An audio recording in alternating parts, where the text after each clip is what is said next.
giant eland, and the ugliest creature on Earth, the African warthog. There's so much to see and do, including the Midwest's only drive-through safari. Feed the animals, see live educational shows, feel the excitement.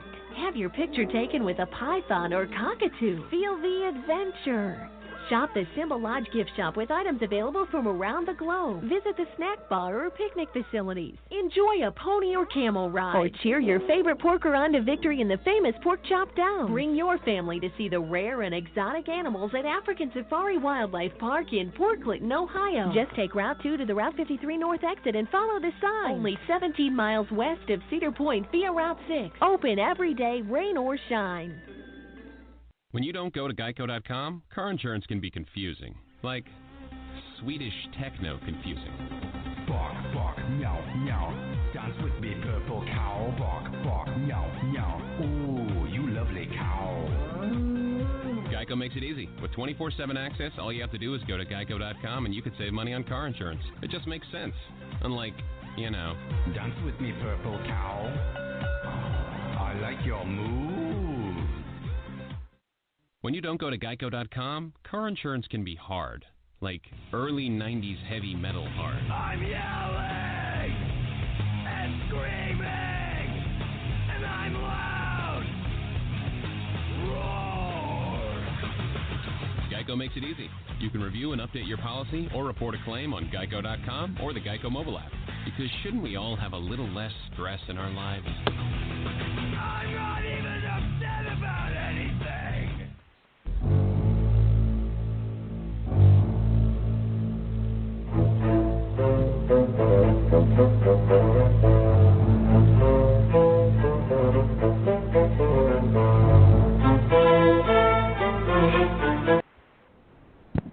All right, welcome back to the Balance. My name's tom-marquis, President, giving you that well-needed break from Supreme Court nomination craziness.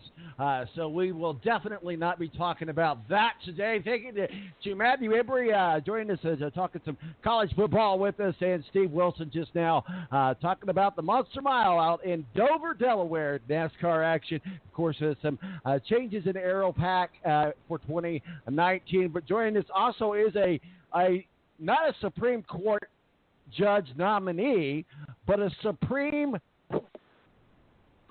guy that has been absent. Rick Wiggin, how are you, sir? Executive producer we'll just say I'm the Supreme Leader.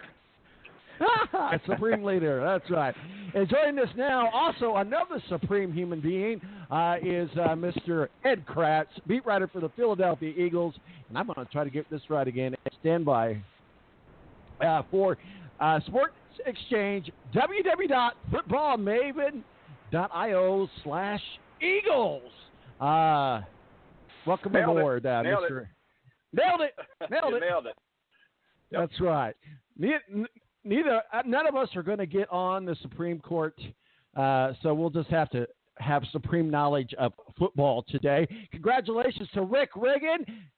Hey, those Braves got to the playoffs, at least to the postseason. I know you wanted a better result against the Dodgers. At least they got there. At least they got there. Better than what we could say against my Cardinals. Right. I was just hoping they can make some sort of a showing, but putting up no runs, and the pitching's been outstanding for the Dodgers. Have to give it to the Dodgers so far, the Kershaw and High so far that they've gone against. But I just wish the Braves would put up some sort of a showing. Well, again, the Braves have got there and never gotten there. And this time they got there, so maybe it's the beginning of something new. The Cardinals did not get there either. But hey, how about them Brewers? You gotta like the Brewers, and we got a classic matchup coming up. I tell you what, this is the time to be watching baseball. You got the Yankees and the Red Sox, Ed. It doesn't get any better than that in the baseball playoffs. Yeah, well, congratulations to the Braves and Rick. I mean, look at the point of view here from Philadelphia from the Phillies, who, had first place in the NL East for about 2 months in the summer and then really went in the tank late. They had an 8-20 spell, and there's just been a lot of talk about whether they should fire their manager or not. But, that's neither here nor there at this point. It's the playoffs, great time of year for baseball. People bundled up in jackets here in the East, although it's been kind of unseasonably warm. But I love the atmosphere at Yankee Stadium in the playoffs. I love that. I don't think there's any better postseason place in baseball than Yankee Stadium, to be honest, or even St. Louis. It's a shame the Cards didn't get there. But maybe the Braves will win a game there. Maybe the Braves will win a game. I don't know. And the Brewers, maybe so. Heck, the Brewers and Rockies are going to be playing. One of those teams is going to be playing for a right to go to the World Series, I think. Oh my gosh, the Brewers! You gotta. I tell you what, that's who my hat's in for right now. Nothing against the Braves there, Rick, but the Brewers are on fire. And one of the things about postseason baseball, momentum can take you a long ways. I was actually shocked that the Yankees were able to beat the A's because the A's were a pretty hot team this year. So now they got to go back and be the only team next year to play in that disgusting stadium in Oakland. While the Raiders go out to Las Vegas. Well, let's get into some football talk. I do want to get both of your thoughts on two separate college football games. We're going to get with you, Rick. We haven't had a chance to have you on Breaking Rank and talk Notre Dame, but certainly Notre Dame seems to have made the turn since the quarterback change. Great showing last week against Stanford. You got Virginia Tech.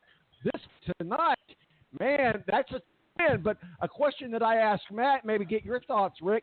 Even if if we live in a world of puppy dogs and butterfly, and the Irish go 7-0, they are still on the outside looking in from the committee's sake, Rick. Well, all they have to focus on really is just winning, and just let the teams ranked ahead of them sort everything else out. But the Irish run the table this year and go 12-0. They're going to be in, because if you think about it, Alabama and Georgia, they don't play each other in regular season, but if they stay undefeated, they're going to play each other in the SEC championship game. So one of them two is going to lose a game. They're going to drop out, so that's going to probably put Notre Dame in. And then also Clemson finishes undefeated, Notre Dame finishes undefeated. I think the committee puts in Notre Dame over Clemson just based off schedule. Well, we'll see what happens there. And, Ed, I want to talk with you about Penn State. Penn State's football action has gotten a little nuts, but what are your thoughts on last week's game? Well, I think that Urban Meyer outcoached James Franklin for starters. I think that, Meyer did a great job getting his team focused with 8 minutes to play, down 12 points, I think it was. And, Penn State's defense just couldn't make a stop to get off the field. They got a little worn down late. But, I just think throughout the game when Penn State had that lead, you were seeing them snap the ball, late in the game with, 20 seconds left on the clock, the play clock, or, 15 seconds left when they had possession of the ball and a 12-point lead, they should be milking that clock down so Ohio State doesn't have as much time and make them be a little more desperate. So I just think Urban Meyer outcoached James Franklin. And you can look at that last play call that Franklin called, that handoff to Miles Sanders, who did nothing all game, on 4th and 5 with the game on the line. And you have a quarterback in Trace McSorley who just ran circles around that defense, accounting for 400 yards of offense, over 400 yards of offense on his own.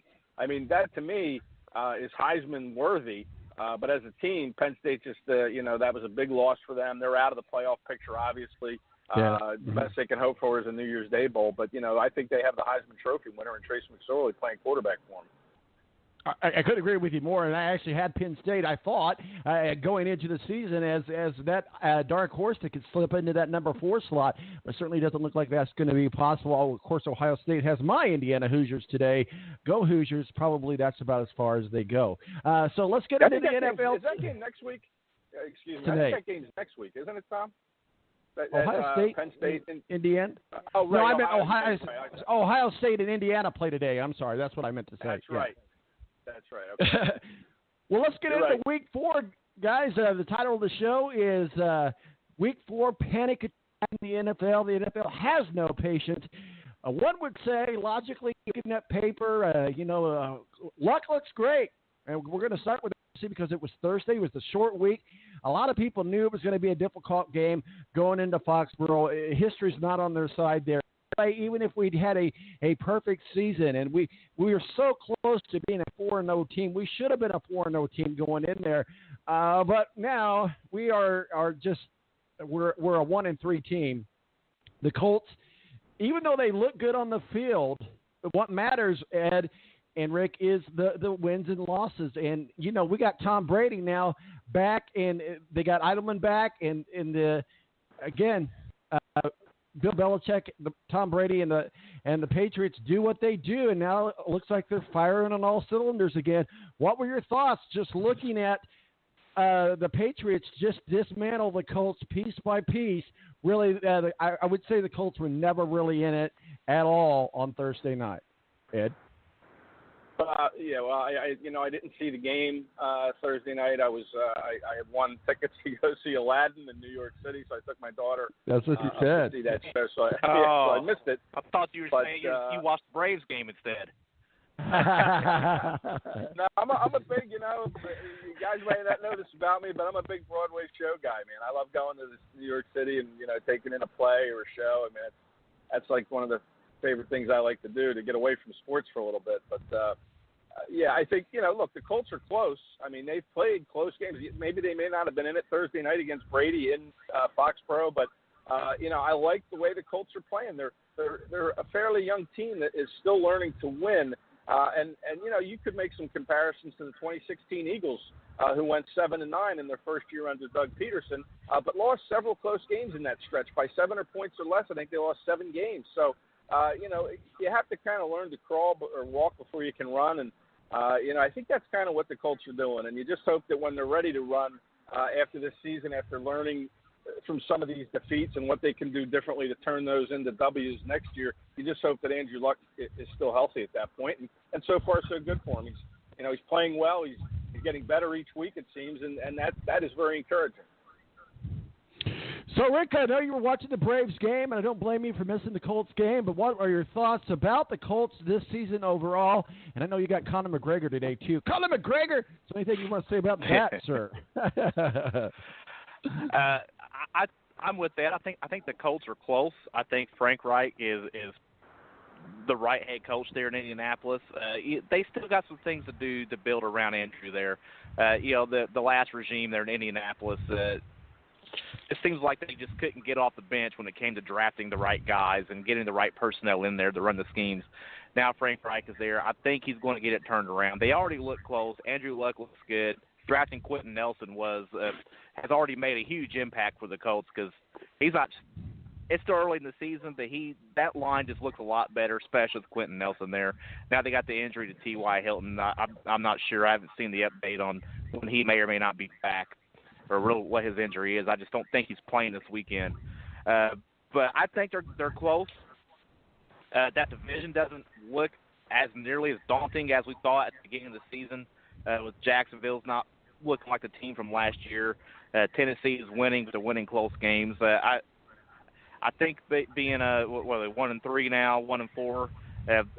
I wouldn't say they've played themselves out of the season yet already, but I think they're close. I don't think this is the year, but I think next year the Colts are probably going to be a contender for that division. And let's get on over to the Eagles. It looks like the Eagles are having somewhat of a hangover, a Super Bowl hangover. I know you guys are at 2-2. You beat the Colts and you beat the Falcons, but the Bucs and of course a very disappointing loss to the Titans last week. What are your thoughts? Where are the Eagles at right now? How's things coming together with Carson Wentz? Give us a report card on the Philadelphia Eagles. Yeah, the Philadelphia Eagles, maybe a little Super Bowl hangover, especially on the offensive line. They're probably going to make a change in the starting lineup to play the Vikings Sunday at 4:25. They're probably going to swap out their left guard, Stefan Wisniewski, Penn State guy, and put in Isaac Seumalo, who was drafted in the same class as Carson Wentz back in 2016. But, that line has been just kind of overwhelmed the last 2 weeks. The Colts put up 5 sacks against them. The Titans sacked Wentz 4 times and knocked him down 11 other times. So, you put your quarterback on the ground 15 times and the 50 times that he drops back to pass. And, that's not a recipe for good health for the rest of the year for a quarterback coming off of a knee operation. So the offensive line has struggled. That's been one of the things you can talk about the hangovers, but how it translates on the field is that offensive line isn't good enough. And then their secondary has been kind of not up to the task either. Jalen Mills has come under a lot of fire at one of the cornerback spots for giving up a lot of yards through the air, a couple pass interference calls called against him. So, this is a defense that has allowed 3 wide receivers to put up over 100 yards against them. Julio Jones, Deshaun Jackson, and then last week Corey Davis, and now you cut